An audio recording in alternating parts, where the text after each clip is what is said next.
زندگی دمزاوے سرکار دے کوہ کنوں کنوں مزہ آن دیا. میں غلط پوچھ لیجیے کنوں نہیں آن دیا ہے کوئی سبحان اللہ ہے کوئی بارگاہ تو سبحان اللہ کیا سرکار دی بارگاہ سبحان اللہ. بس زندگی دا جو حقیقی لطف ہے نا جی اے حضور جے مبارک درد دے ہوتے شاعر کے اندر ایک ہے زندگی حیات دے ایک ہے موت ایک حیاتی تے ایک موت. شاعر کے اندر ہے زندگی دا مزاوے سرکار دے کوہ زندگی دا مزاوے سرکار دے کوہ تے اور موت آوے تے سر ہووے سردار دے کوہ تے موت آوے تے سر ہووے آئے موت آوے تے سر ہووے سردار دے کوہ زندگی دا مزاوے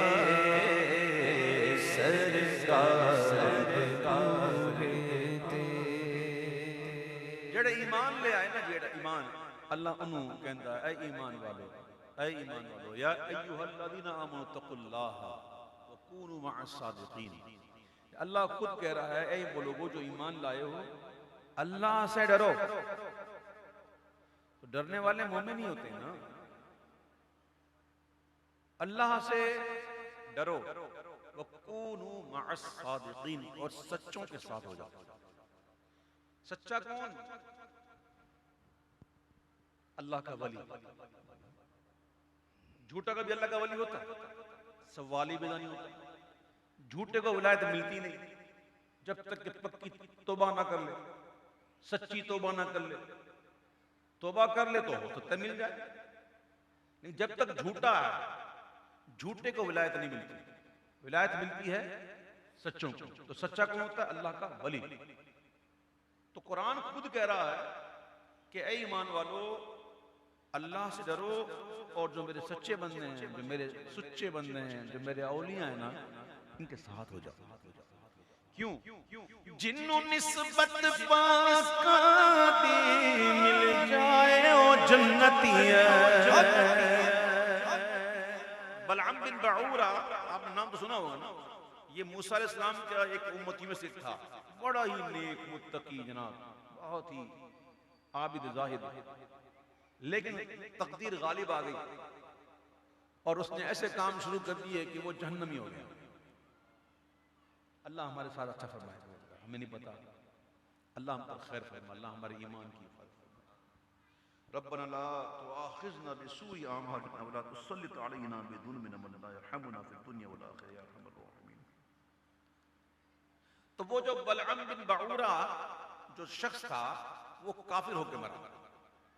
ساری زندگی عبادت کی ریاضت کی عالم تھا فاضل تھا پتہ نہیں کیا کیا تھا بڑی تو تھی اس کی. لیکن جب مرا تو ایمان نہیں تھا. اب کہاں جائے گا؟ جہنم میں. لیکن اصحاب کہف جب غار میں گئے نا پناہ لینے کے لیے تو ان کے پیچھے پیچھے ایک کتا بھی چلا گیا. یہ دیکھیں نا قرآن پڑھیں. نماز فرض ہے روزہ فرض ہے حج بھی صاحب استطاعت کا فرض ہے قربانیاں بھی ہیں زکاتیں بھی ہیں سب اپنی جگہ پر ہیں. اس سے کوئی انکار نہیں کرتا یہ ضروری کرنا ہے. لیکن یہی سب کچھ نہیں یہی سب کچھ نہیں ہوتا.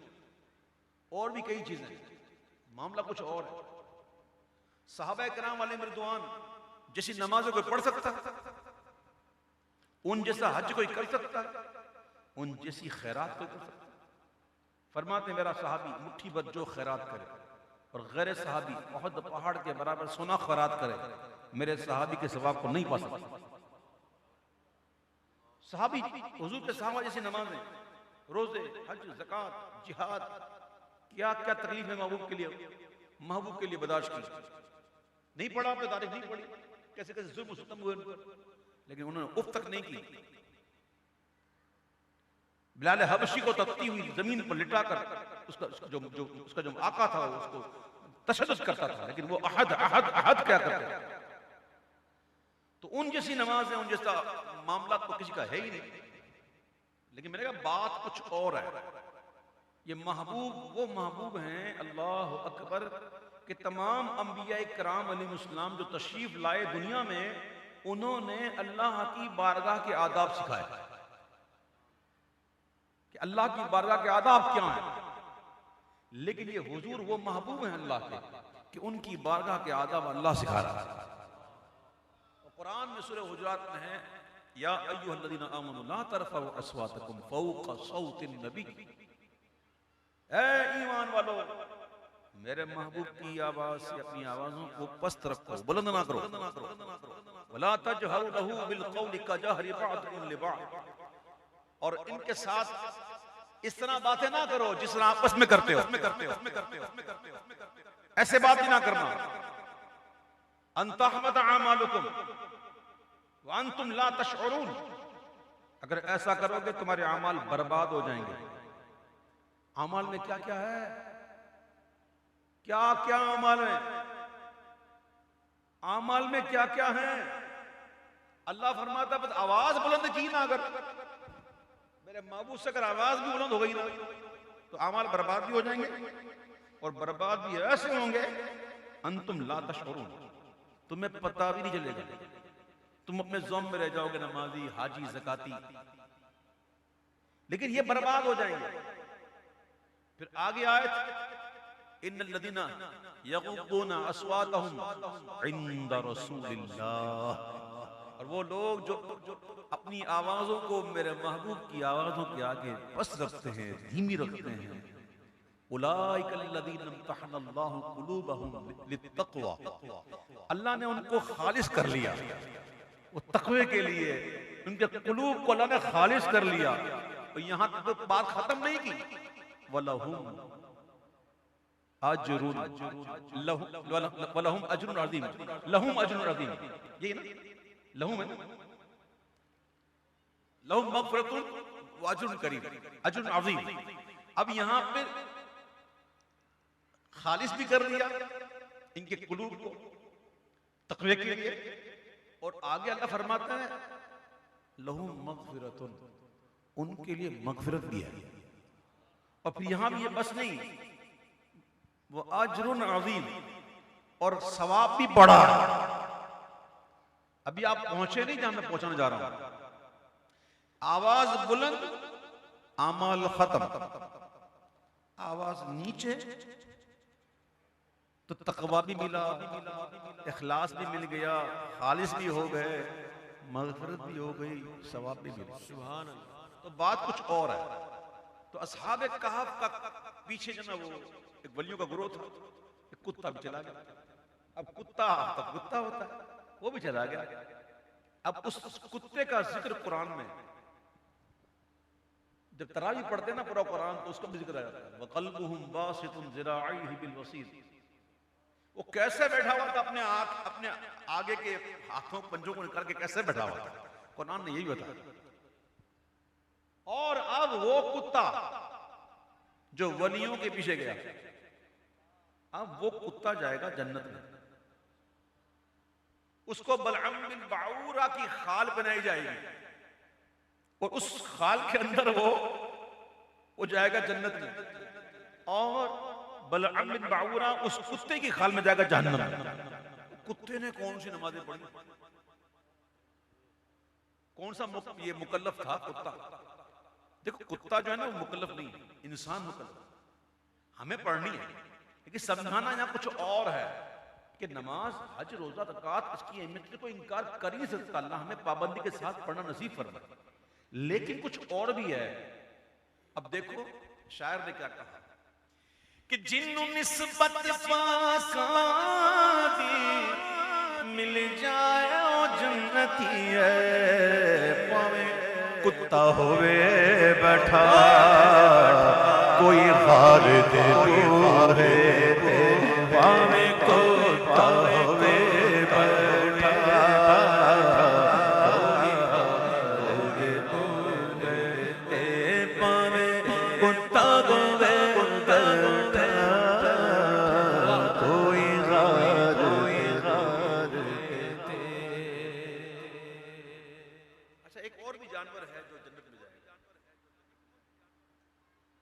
موسیٰ علیہ السلام کی گائے،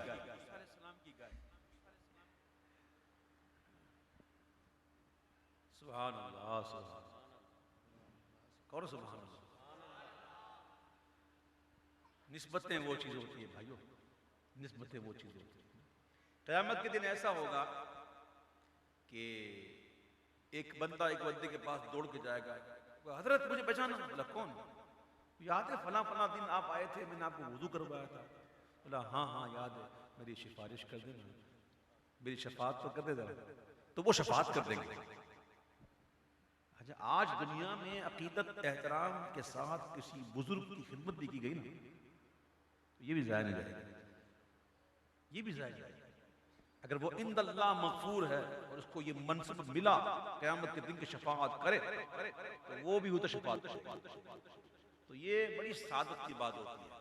بات وہی ہے کہ جنوں نسبت پاکاں دی مل جائے او جنتی ہے، پاویں کتا ہوئے بیٹھا کوئی غار ہوئے پاویں کتا ہوئے بیٹھا کوئی غار ہوئے کر لین ظلم جد بھی کوئی اپنیاں جانا۔ اللہ اتنا غفور الرحیم ہے، اتنا غفور الرحیم ہے کہ بندہ بار بار توبہ کرے تو وہ بار بار معاف کرے، لیکن شرط یہ ہے کہ توبہ کرتے وقت وہ مخلص ہو۔ یہ نہیں کہ دل میں یہ بات موجود ہو کہ یار میں تو توبہ کر لیتا ہوں لیکن میں چھوڑوں گا نہیں، موقع ملا تو کروں گا، تو یہ توبہ نہیں، یہ توبہ نہیں، بلکہ اس سے کہا گیا کہ اللہ کے ساتھ ٹھٹا، یہ اللہ کے ساتھ ہنسی ہے، یہ اللہ کے ساتھ مذاق ہے، یہ کہا گیا۔ تو توبہ جب کی جائے تو بالکل خالص ہو کے یا اللہ غلطی ہو گئی، مولا معاف، تو وہ معاف کر دیتا ہے۔ وہ یہ نہیں کہتا کہ میں ہوں دیکھنا 2-4 دن، ذرا پہلے دیکھا صحیح کہ 2-4 دن تیری پوزیشن کیے گی پھر میں معاف کراں گا، ایسا وہ کریم ایسا رہی، اتنا توبہ کرنے والا، اتنا پیار کرنے والا، اتنی محبت کرنے والا، اتنا رحم کرنے والا کہ بندہ گر جائے اور رو کہ یا اللہ مجھے معاف کر، میری غلطی ہو گئی مجھے معاف کر دے، مولا میں کر بیٹھا ہوں لیکن تیری رحمت بڑی وسیع ہے، تو معاف کر۔ تو وہ صرف نہ صرف معاف کرتا ہے بلکہ وہ اتنا کریم ہے کہ اس کے گناہوں کو نیکیوں سے بدل دیتا ہے۔ پھر بھی ہم پیچھے، آؤ آج مل کر اللہ کی بارگاہ میں توبہ کرتے ہیں کہ یا اللہ اے کریم مالک، ہم تیرے گناہگار سیاہکار بدکار بندے ہیں، قدم قدم پہ گناہ ہوتے ہیں، توبہ کرتے ہیں پھر گناہ ہو جاتے ہیں، یا اللہ ہم پھر گناہ کر دیتے ہیں، تو رحیم ہے، تو کریم ہے، تجھ سے بڑا کوئی رحیم نہیں ہے، تو معاف کرنے والا ہے، کریم مالک آج پھر معاف کر دے، ہمیں پھر توبہ ہماری قبول کر لے رب کریم، ہماری غلطیوں کو نہ دیکھے اللہ معاف فرما دے، ہمارے گناہوں کو معاف فرما دے اور پروردگار ہمارے گناہوں کو نیکیوں سے بدل دے، ہمیں آئندہ گناہوں سے محفوظ کر دے پروردگار، کرم فرما، رحم فرما۔ قرآن پڑھو قرآن۔ کر لین ظلم جد بھی کوئی اپنیاں جانا دے، کر لین ظلم جد بھی کوئی اپنیاں جانا دے، رب آکھے میں بخشاں گا، رب آکھے میں بخشاں گا، آؤ یار ہے تیرا بخشاں گا بخشاں گا بخشاں گا رب میں بخشاں گا،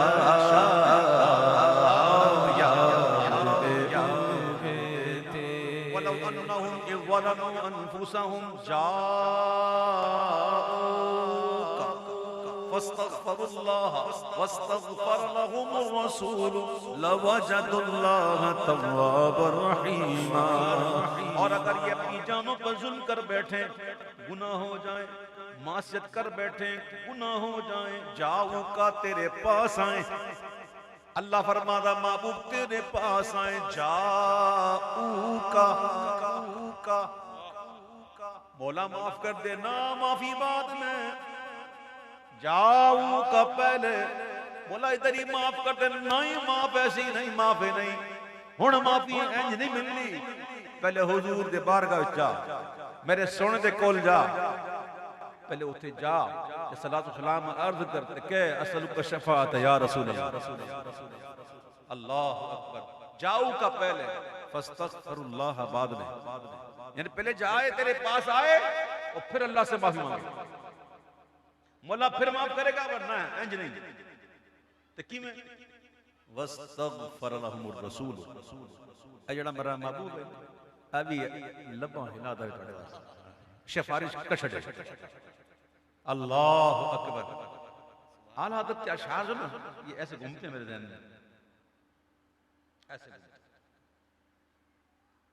تو رحیم ہے ان کا کرم ہے گواہ وہ کریم ہے تیری عطا کی قسم کتنا کمال کا مصرع کہہ دیا اعلی حضرت تو رحیم ہے ان کا کرم ہے گواہ وہ کریم ہے تیری عطا کی قسم یعنی کہ بندہ جب جائے محبوب کے پاس اور پھر کہ یا اللہ معاف کر دے پروردگار میں آ گیا تیرے محبوب کے پاس میں ہن آ گیا تے ہن تسی بھی کرم کر پروردگار تے معاف کر دے تے پھر کہ اسألک شفاعت یا رسول اللہ جدو رسول اللہ صلی اللہ علیہ وسلم کہندے یا اللہ میرا ہی ہے انو بخش دے پروردگار سفارش ہو جائے نا وہاں سے اللہ اکبر تو پھر اللہ کہتا لوجد اللہ لوجد اللہ اللہ فرماتا ہے وہ اللہ کو ضرور پائیں گے یعنی پیارے محبوب آئیں گے تیرے پاس اور پائیں گے اللہ یہ گھر یہ در ہے اس کا جو گھر در سے پاک ہے مجدہ ہوئے گھروں کسلا اچھے گھر کی جاؤ گے حضور کے پاس پاؤ گے اللہ کو قرآن لام تاکید کے ساتھ ضرور پائیں گے اللہ کو پائیں گے اور کیسا پائیں گے تواب الرحیم توبہ قبول کرنے والا بھی پائیں گے اور رحم کرنے والا بھی پائیں گے رحیم پائیں گے تو رحیم ہے ان کا کرم ہے گواہ جب کرم ہوا نا حضور کا واستغفر لهم رسول جب کرم کیتا حضور نے جب کرم حضور نے کیا نا تو وہ رحیم ملا اور محبوب کے صدقے میں ہمیں کیا نہیں ملا یار یہاں اللہ بھیج رہا ہے بندوں کو جاؤ میرے محبوب کے پاس اور وہاں محبوب سے کہہ رہا ہے فَأَمَّا السَّائِلَ فَلَا تَنْهَرْ جب کوئی مانگنے والا آ جائے نا جھڑکنا مت دے دینا مولا دے دوں ہاں اِنَّا أَعْطَيْنَاكَ الْكَوْثَرَ ہم نے آپ کو خیر کثیر کا مالک کر دیا محبوب انہیں دے دینا تو رحیم ہے ان کا کرم ہے گواہ وہ کریم ہے تیری عطا کی قسم کر لین ظلم زدوی کوئی اپنی جانا تیرا باکھے میں بخشاں گا آؤ یاد تو ہے تیرا باکھے میں بخشاں گا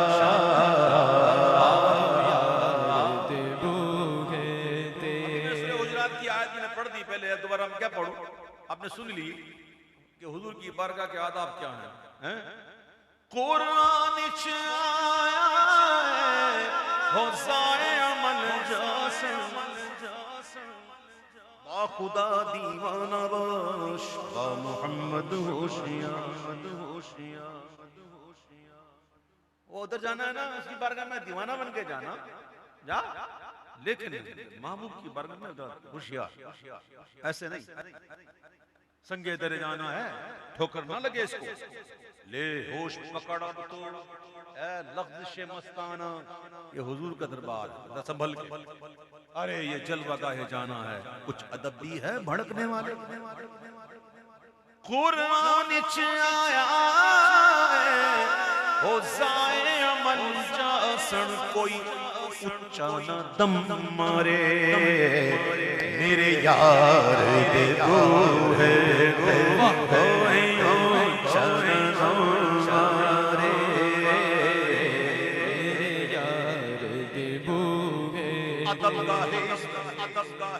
ایک ایسی بارگاہ ہے ادب والی ہے کہاں ادب گاہ زیر آسمان جو ہے تو آسمان کے نیچے لیکن ادب والی ایسی جگہ ہے، ادب گاہی است زیر آسمان، کیسی از عرش نازک تر، عرش سے بھی زیادہ نازک تر، زمین آسمان کے نیچے زمین پر ایک ادب گاہ ایسی ہے جو عرش سے بھی نازک تر ہے، ادب گاہ زیر آسمان از عرش نازک تر، اور وہ بارگاہ ایسی کہ نفس گم کردہ می آید جنید و بایزیدی جا، کہ جنید و بایزید جیسے بھی جب یہاں پر آتے ہیں تو اونچا بولنا درکنار، اونچا سانس بھی نہیں لیتے، کوئی اونچا دم دے میرے یار، کوئی اونچا دم مرے میرے یار، بدکار دی میت نول جڑا مدینے بل۔ ایک واقعہ مشہور ہے کہ حضور کی بارگاہ میں روزہ اقدس پر صلی اللہ علیہ وسلم، ایک وہاں تو صاحب نظر تو بہت ہوتے ہیں نا، وہاں نہ ہوتے کہاں، تو صاحب نظر مولا علی کرم اللہ وجہ الکریم فرماتے ہیں کہ جتنے بھی دنیا میں جو جاگ رہے ہیں نا، زندہ ہیں نا، زندہ، وہ سب سو رہے ہیں، اٹھیں گے تب جب موت آئے گی، زندہ ہیں تو سوئے ہوئے ہیں، مر جائیں گے تو جاگ جائیں گے۔ جیسے انسان مرتا ہے نا تو جو تھرڈ آئی نا، تھرڈ آئی جس پر چشم باطن بھی کہتے ہیں، وہ کھل جاتا ہے، وہ پھر سب دیکھ رہا ہوتا ہے۔ جو زندہ ہو کر نہیں دیکھتا نا، وہ مر کے دیکھتا ہے۔ تو وہ لوگ جو دنیا میں ہی موت سے پہلے اپنے آپ کو مار دیں، حدیث ہے مر جاؤ موت سے پہلے، جو زندہ رہتے ہوئے خود کو مار دیں، نفسانی خواہشات کو مار کر زندہ ہو جائیں، حیات ابدی پائیں، تو پھر ایسے لوگوں کا تو پھر معاملہ ہی دوسرا ہے نا، پھر ان کو تو پھر دائیں بائیں آگے پیچھے تو نہیں ہوتی، وہ زمانے کی قید بھی نہیں ہوتی، وہ تو ہزاروں سال پہلے کی جو بات کی بھی تھی، یہ دور و نزدیک ان کے لیے کچھ نہیں ہوتا، زمان و مکان کی قید سے آزاد ہوتے ہیں، ایسی نگاہ ہوتی ہے، وہ دیکھتے ہیں۔ تو وہاں بھی ایک صاحب نظر حضور کے غلام بیٹھے ہوئے تھے، تو ایک میت آئی جنازے کے لیے، جنازے کے لیے ایک میت آئی، تو اس بزرگ نے جب دیکھا تو ان پر اس کا کشف ہو گیا کہ یہ تو بہت ہی کوئی گناہ گار آدمی ہے، انتہائی درجے کا گناہ گار، تو اس وجہ سے آپ نے نا وہ نماز جنازہ پڑھی نہیں اس کی، ایک پتہ نہیں کیا دیکھا ہوگا، کوئی ایسا گناہ دیکھا ہوگا، تو انہوں نے نماز جنازہ ان کی پڑھی نہیں، تو وہ تو پڑھ کے جب لے کے گئے نا، تو انہیں محبوب کی زیارت ہوئی، اور محبوب نے پوچھا کہ آپ نے ان کی جنازہ کیوں نہیں پڑھی؟ اس کی حضور یہ تو اتنا بڑا گناہ گار تھا تو میرا دل نہیں کرتا تھا اس لیے میں نے پڑھی نہیں، تو آپ نے مسکراتے ہوئے کہا کہ یہ نہیں دیکھا آیا کدھر ہے، بس یہ دیکھا گناہ گار، یہ نہیں دیکھا آیا کدھر، اے اللہ حضور کا دربار سبحان اللہ۔ تو شاعر کہتا ہے کہ بدکار دی میت ڈولے جانا مدینے سن لیجئے کہ ابھی اب ہم بھی شروع ہو جائیں نا، سرکار بخشوائی دیں گے، ایسا نہیں، یہ تو کرم کی بات ہے جس پر ہو جائے، ہمیں یہ حکم نہیں ہے، تریاق موجود ہو اس کے باوجود کوئی تلوار پر اپنا پاؤں مارتا ہے، پتہ ہے میرے پاس تریاق تو ہے، لیکن کوئی مارتا ہے، کسی کے پاس تریاق موجود ہو تو کوئی اشدے کے منہ میں اپنا سر دیتا ہے، یہ وہی معاملہ ہے۔ ہاں ہمارے پاس تریاق ضرور ہے لیکن ہمیں احتیاط کرنی ہے، وہ کرم کی بات کہ وہ کرم فرمائے، بالکل ایسا نہیں کہ بس اب ہم تو لگے ہوئے ہیں نا بس سرکار کرم کر، ایسا کچھ نہیں ہے۔ ذرا صحابہ کرام کا حالات کرو جو قطعی جنتی ہیں، جن کو دنیا میں حضور نے جنت کا مجدہ دے دیا، عشرہ مبشرہ، قطعی جنتی ہیں، ان کے خوف خدا کا عالم کیا تھا؟ پتا پانی ہو جائے